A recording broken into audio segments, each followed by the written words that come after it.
Hi, it's Dr. David Stoker, board certified plastic surgeon in Los Angeles.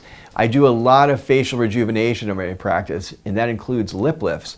For this case, a beautiful 54-year-old mom had a lip lift in 2 different ways by a good surgeon about 10 years ago.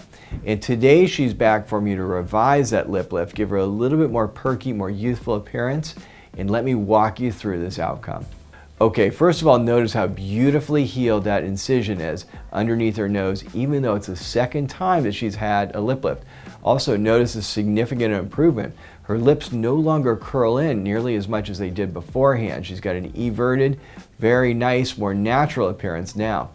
The laser resurfacing that we did was synergistic with that lip lift so that it smoothed out those fine lines and wrinkles, enhancing the smoothing that we got by lifting that lip alone. And also notice that her Cupid's bow and philtral columns are much more defined. They kind of get blunted as a patient ages, and I think we've taken at least 10 years off the appearance of her mouth with this upper lip lift and fractional CO2 laser.